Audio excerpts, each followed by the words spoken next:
my channel, The Fancy Hat Lady Reads. I'm wearing a fancy Santa hat because I do hope that this video will get uploaded on Christmas Day. Crossing fingers, praying to the editing gods. I will link the Etsy shop where I bought this hat in the description in case you are so inclined to buy your own very fancy Santa hat. But this is one of my big videos that I make twice a year, and that is my anticipated sci-fi and fantasy releases of the first half of 2022. That's going to be January through June. And I'm gonna tell you, this list is really long this time. My last one for the second half of 2021 was actually quite sparse, and now I know where all the books were. All the books were coming out in the first half of 2022 instead. Second, this is probably the most aesthetically pleasing collection of cover art you will ever see in a video from me, all in one place. So if you tend to listen to me while your attention is elsewhere, you might be rewarded by taking a glance at all of the pretty book covers that are going to be in this video. Third, while this is ostensibly my upcoming SFF releases, sci-fi and fantasy, there is almost no science fiction on this list. This is pretty much all fantasy, with one exception of a book that is, I think, both. It's not that I'm not excited about science fiction books. There are definitely some coming out in the second half of 2022 that I'm very excited about. This was just how the cookie crumbled for the first 6 months of the year for me. By my count, there are 29 books to get to on this list. I'm going to go through them chronologically in order of expected release date. As always though, expected release information for forthcoming books is subject to change at any time.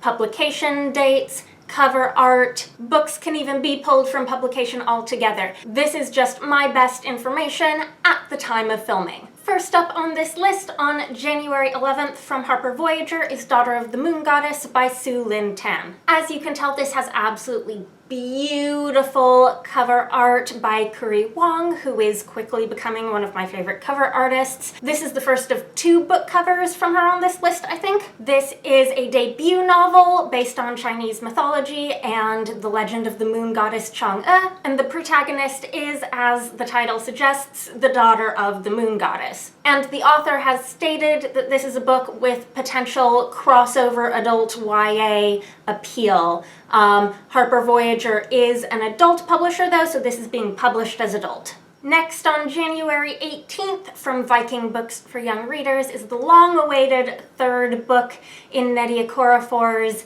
YA series that started with Akata Witch. This one is Akata Woman. I think this series is technically called the Nisibiti Scripts series, but I very rarely see it actually referred to by that official series title. In this volume, we will continue to follow Sunny as she embarks on a new mission that will test her magical abilities. Also on January 18th from Tor.com Publishing is Servant Mage by Kate Elliott.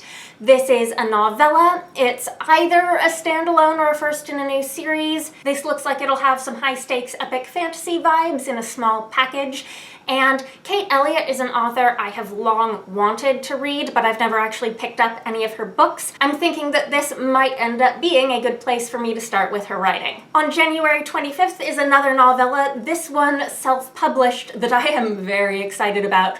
This is called Some by Virtue Fall. It's by Alexandra Rowland, and it's the start of a new series called The Seven Gods, set within the same world as A Conspiracy of Truths and a Choir of Lies, but this is a new series. This is supposed to have Elizabethan theater vibes, but in a fantasy setting where, some of the gender roles are swapped and it's men who aren't allowed to perform on stage. Rowland always provides AO3 style tags for their books, and I'm gonna read these to you.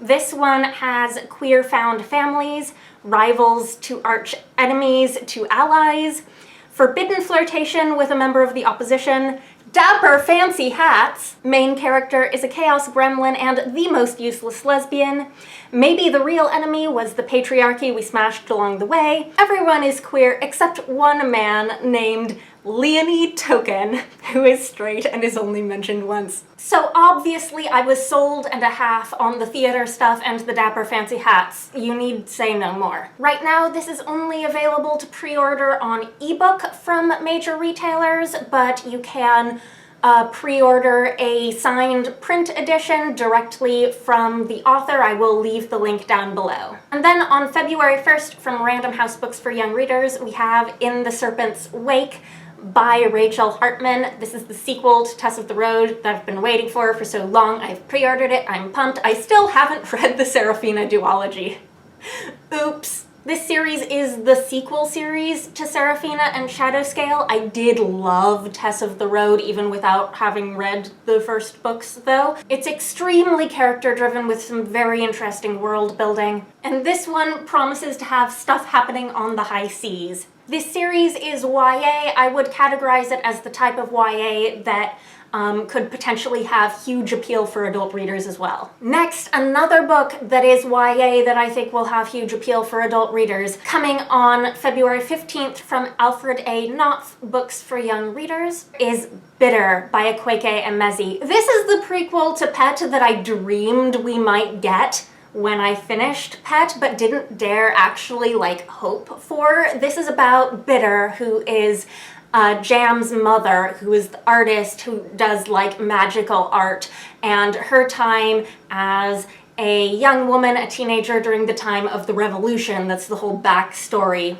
for Pet. This is something that genre-wise I would categorize as fantasy, but really unusual, out-of-the-box type of fantasy writing. Expect blistering social commentary and all that. Very excited. Next, also on February 15th from Mythic Delirium Books, is Dark Breakers by C.S.E. Cooney. This is a collection of stories set in the same world as Desdemona and the Deep, which was a novella from Tor.com that I did really like. I think some of these stories are new, some might be revised or expanded versions of previously self-published fiction. If you read and liked Desdemona and the Deep, this is the collection of companion fiction that you're gonna want to read. Also on February 15th, A River Enchanted by Rebecca Ross from Harper Voyager. This is the first adult novel from an author who has previously published YA books that I've noticed, I've seen around, I've been curious about, but I haven't read. This is set on a magical island, and it's about a bard who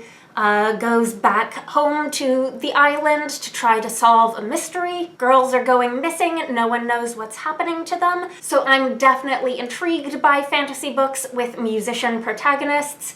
This might have some folklore fairy tale vibes. Very interested in it. Next, on February 22nd from Fievel and Friends is the second Curry Huang cover art in this video. Isn't it pretty? This is The Girl Who Fell Beneath the Sea by Axie.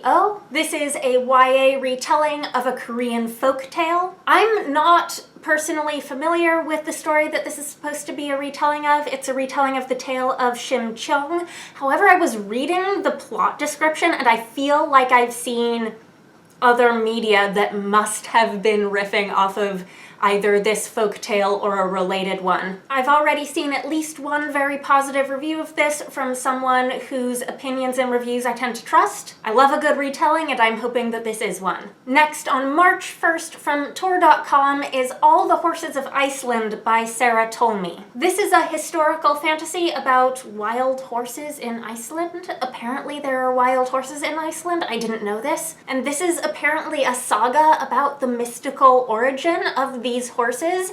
Very intriguing, and a startlingly beautiful cover with art by Erin Vest. Another beautiful cover, this for a book releasing on March 8th from Fievel and Friends. This is Lakelore by Anna Marie McLemore. This is going to be another queer magical realism standalone. This to do with an otherworldly realm under a lake. I can't wait. It looks gorgeous. I still haven't read McLemore's last two books. Oops, I might skip over these two and just read this one when it comes out though, because this looks beautiful. This is a YA title. I don't remember if I mentioned that already or not. Next is my one book on this list that contains both fantasy and science fiction.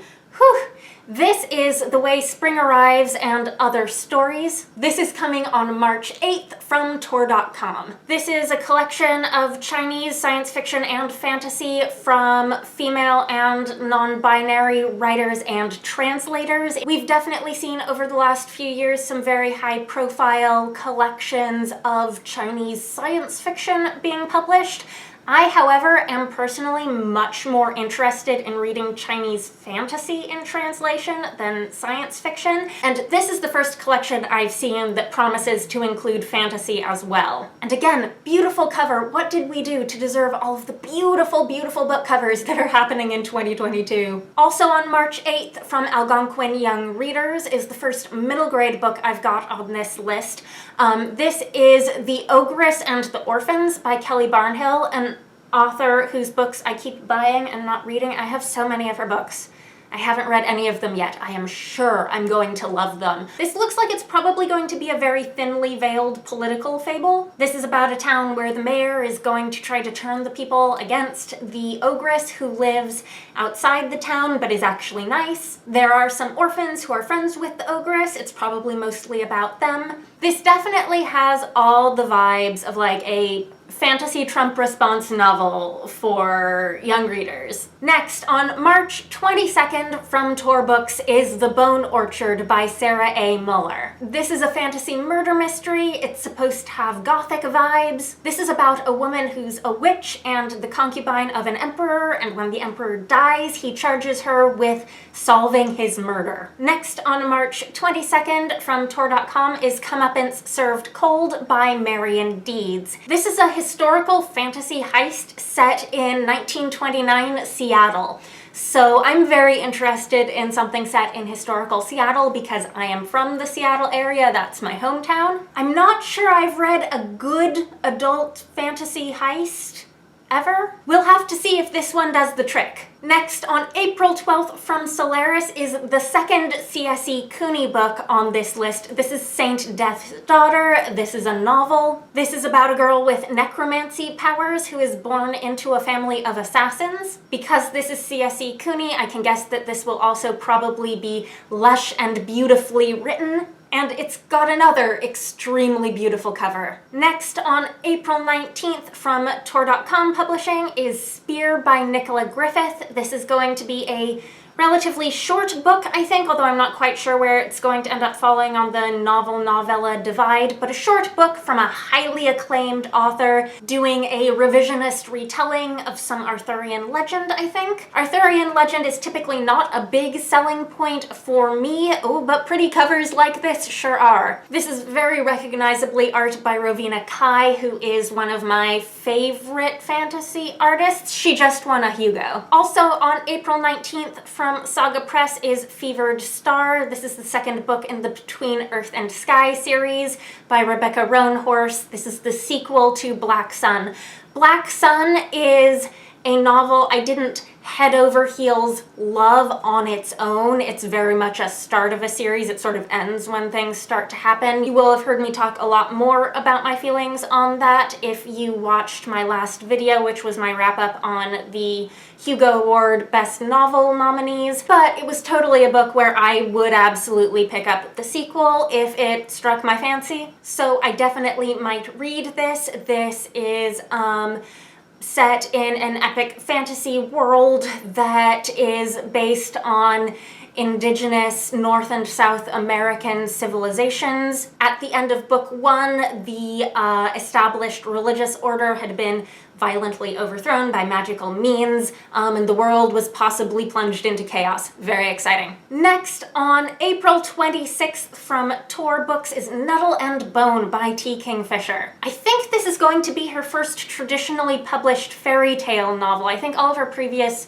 fairy tale type novels were self-published. And then of course she's had horror novels coming out from Saga Press over the last few years. I don't think this one is a retelling. I think it's an original fairy tale story about a third-born daughter who sets out to try to rescue her older sisters from an abusive prince. Next, on April 26th from Margaret K. McElderry Books is Osmo Unknown and the Eightpenny Woods by Catherine M. Valenti. This is a new middle grade novel from Valenti. It's about a boy named Osmo and a quest into the realm of the dead. And because this is Valenti, we can expect wildly whimsical and beautifully lush writing. Next, on April 26th, from Red Hook, we have Kaikeyi by Vaishnavi Patel. This is a retelling following a villainous character from the Ramayana that is being compared to Madeline Miller's C.S.E., which I really liked. I'll admit I have not read the Ramayana and I'm not familiar with the story really at all. If I read this, I'm gonna have to do some research to catch up, but the more research, the merrier when it comes to good retellings. Next, on May 3rd, from Doubleday Books, is the second Kelly Barnhill book on this list. This one, her first adult novel. This is called When Women Were Dragons. I think her previous story collection, Dreadful Young Ladies and Other Stories, was also adult, but this is her first adult novel. I have that story collection, and like all the other books of hers that I own, I haven't read it yet. This is a feminist alternate history in which a bunch of women in 1950s America spontaneously turn into dragons. I'm so excited. Next, Siren Queen by Nii Vo on May 10th from Tor.com. This is again fantasy alternate history, but old Hollywood with monsters. It's about a Chinese-American protagonist fighting to find her own place in the movie industry. Very interested in this one. And then on May 17th from Orbit, we have The Stardust Thief by Chelsea Abdullah. This is, I think, going to be the start of a trilogy based on Middle Eastern folklore and such. This is about someone who apparently hunts and sells illegal magic, who gets drawn into some royal intrigue. Definitely seems like something that could have pretty broad appeal for a lot of fantasy readers. Next, on May 18th from Erewhon, is The Stone Road by Trent Jameson. They're comparing this one to The Last Unicorn and Wizard of Earthsea, which is, oh, that is a really, really high bar to set for a new book. I do hope they know what they're doing with that marketing pitch. I will tell you though, I don't really know what to actually expect from this. I've read the book description through a few times, and I'm still not sure I can tell you what this book is supposed to actually be about. It's about a girl named Jean who's born in a town where there's a nearby, like, something mysterious and dark and magical called the Furnace. The Furnace calls people to it and they disappear. Definitely a book where I'll be looking for more reviews closer to the release date. Next, on June 14th from Titan Books, is The Path of Thorns by A.G. Slater, pen name for Angela Slater, same pen name under which she wrote All the Murmuring Bones. This is another dark fairy tale fantasy novel with some gothic atmosphere and vibes. This is about a governess who comes to an estate called Morewood Grange, where there are some mysterious things happening, and it seems like the protagonist Asher might be hiding some secrets herself. Next, on June 14th from Tor.com, is A Mirror Mended by Alex E. Harrow. This is a novella. It is labeled on Goodreads as the second in the Fractured Fables series, following A Spindle Splintered, which I do very much still mean to read, but I haven't read it yet. I wasn't sure when this was first announced if this was like a sequel or more of a companion novella. It does look like it's going to be a sequel that's riffing on Snow White instead of Sleeping Beauty. So I very much still want to read this series, but I'm definitely going to start with book 1. On June 14th from Tor Books, we've got another sequel to a book I, unfortunately haven't read yet. Shame on me. Okay, this is The Grief of Stones by Catherine Addison. This is the sequel to The Witness for the Dead. This series now has its own series name. This is book 2 of The Cemeteries of Amalo. These books are set in the same world as The Goblin Emperor, but follow a character who was a minor side character in that novel. And then last but not least, on June 21st from Tor.com, is the second Alexandra Rowland book on this list. It's A Taste of Gold and Iron. This is again another story set in the same world as their previous 2 books, but not part of the same series or the same series as the earlier novella that I mentioned in this video. I gather from the marketing of this one that it's going to lean pretty heavily in the direction of fantasy romance. It's about a prince and his bodyguard and fantasy economics. Wow, I feel like I just powered through all of that so fast I have not even begun to process any of it. As always, I make no promises that I will ever get around to reading any of these books, especially with how my reading's been going the last few years. Oh boy, the percentage of books on my anticipated releases lists from the last several years that I've actually read is not good. So this is a resource for you to help you find the next new release for you to get excited about. If you found something on this list that you're now looking forward to reading, please do let me know in the comments. I'd love to hear from you. Anyhow, happy holidays, Merry New Year. That's all. Bye for now.